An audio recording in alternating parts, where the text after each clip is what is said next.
Tere õhtust kõigile, Eesti eest nädala uudised 60. saade ja oleme eeteris sel korral viimast korda õhtusel kella 5 ajal. Vaatame üle olulisema lõppenud nädalast.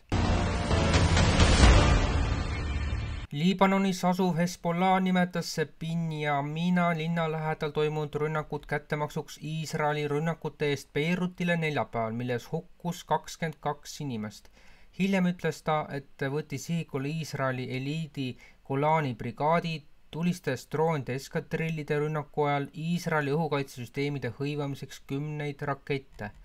Iisraeli riiklik päästeteenistus ütles, et rünnakus sai haavata 61 inimest.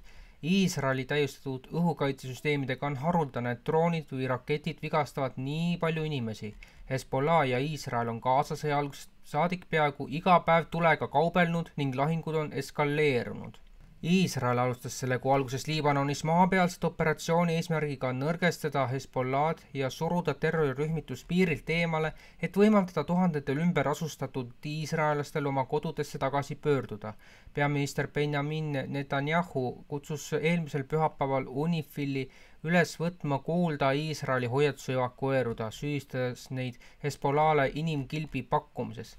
Me kahetseme UNIFIL-i sõdurite vigastust ja teeme kõik endast oleneva, et seda vigastust ära hoida, kuid lihtne ilmne viis selle tagamiseks on lihtsalt nad ohutsoonist välja saada, ütles ta ÜRO peasekretäri adresseeritud videos, kellel on keelatud Iisraeli siseneda.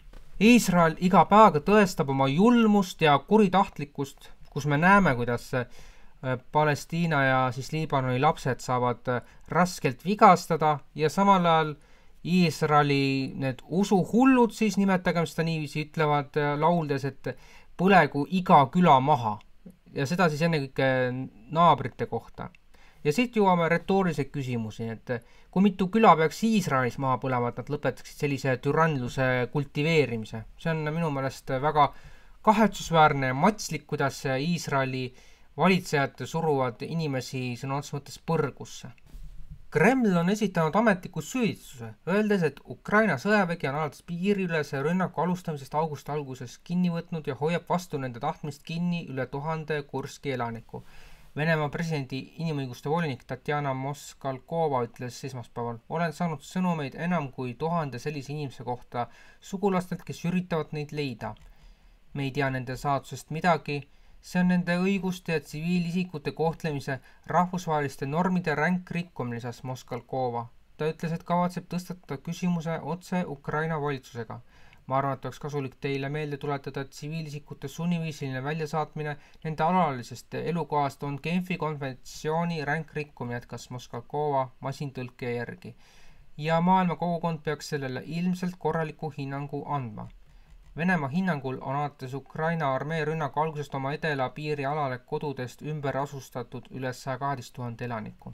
Ukraina sissetung Kurski ja selle ümbrusesse näitab ju, et Ukraina püüab igati viisi seda eskalatsiooni suuremaks ajada, lõpetades sellega, et Venemaa peab sunniviisilisi vastuseid hakkama andma nii Ukrainale kui ka teda toetavatele väikestele terroristidele, sealhulgas ka Baltikumile. Ja Baltikumi ka Saarimafia pealik Kristen Michal on ju öelnud, et Ukraina toetamisega ei saa poolel teel seisma jääda. See aga lõpuks läheb Eesti rahvale palju rohkem maksma kui see, et praegu lõpetada igasugune sõja kultiveerimine. Aga ju siis on Eesti rahvas tahtnud sellist saatust, et ühel päeval ta lihtsalt enam ei ärka. Tänased uudised 14. oktoober 2024 Berliin. Kõrgetasemelise toetuse võimsa demonstratsioonina sai Maailma Terviseorganisatsioon WHO täna 14. oktoobril ligi $700 miljonit uute rahastamiskohustustena Euroopa riikidelt, fondidelt ja teistelt $300 miljonit taas kinnitatud kohustustena. Saksamaa, Prantsusmaa ja Norra korraldasid WHO investeerimisvooru allkirjastamisürituse Berliinis toimunud maailma tervise tippkohtumisel. Nad rõhutasid kohustuste tungivat vajadust investeerida organisatsiooni missiooni parandada tervise tulemusi kogu maailmas. Saksamaa kantsler Olaf Scholz, Eesti Kristen Michal, Montenegro Miljoko Spaits ja Norra Jonas Gahr Støre peaministrid Saksamaa, Prantsusmaa, Norra, Taani, Soome, Kreeka, Iirimaa, Luksemburgi, Malta, Hollandi, Hispaania ning Suurbritannia ja Põhja-Iiri Ühendkuningriigi valitsevad ministrid ja esindajad.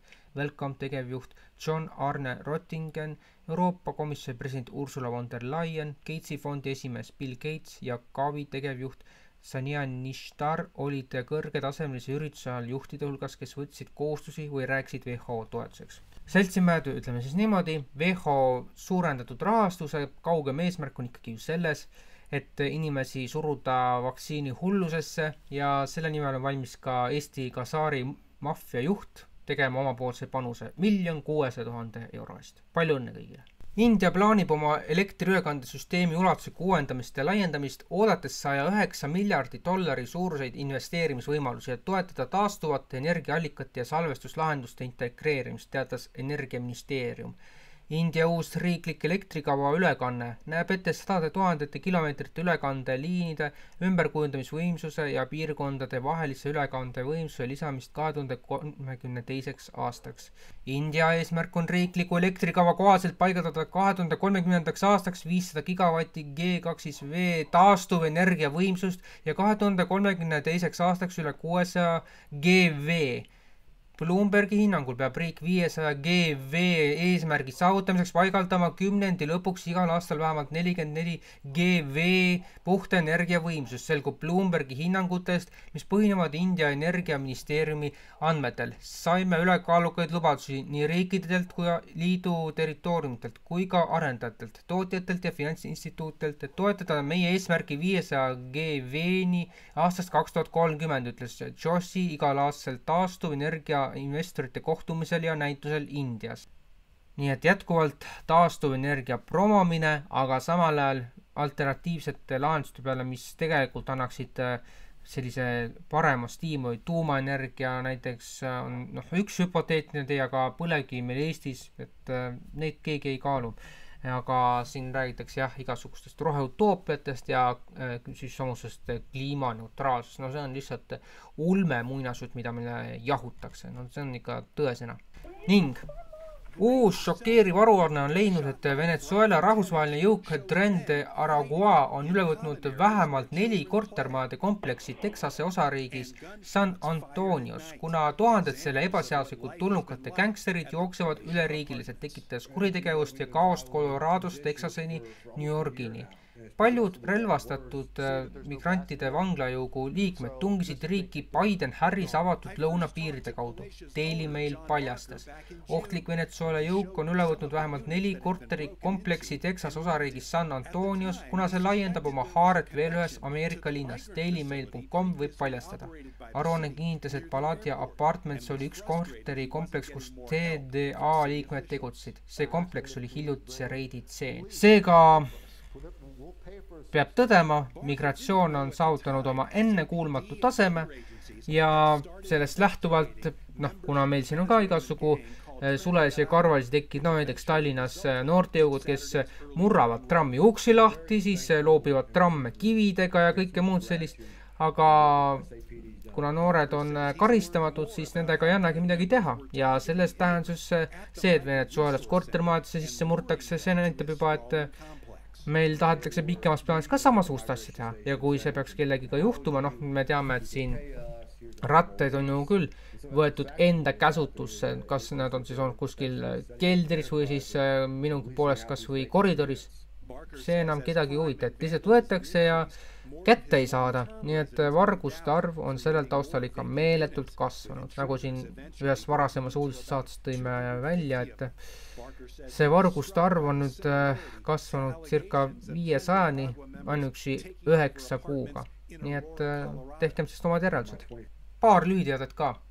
Reedel saavutas kulla hinnatase absoluutse rekordi, ületades 2500 euro piiri, mis tähendab seda, et lähema perioodi jooksul on oodata selle jätkuvat kasvu kuni siis lausa 3000 euroni ja kui rohepööre jätkub samasugustest tendentsist, siis see võib ületada ka 10 aasta jooksul 20 000 euro piiri, kui selleks ajaks raha üldse järgi on.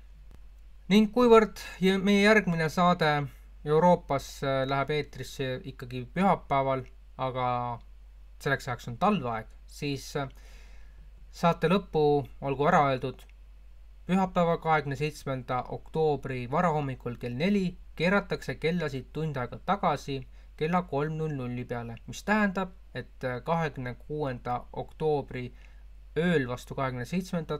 oktoobrit saavad inimesed magada tunni võrra kauem. Ja sellega on siis meie 60. uudistesaade lõppenud. Aitäh kõigil, kes meid vaatasite. Järgmine nädal oleme veel ükskord samamoodi eetris põhimõtteliselt nagu täna siin, aga algusaeg hakkab olema alates järgmisest pühapäevast kell 2 päeval. Seniks kõike head!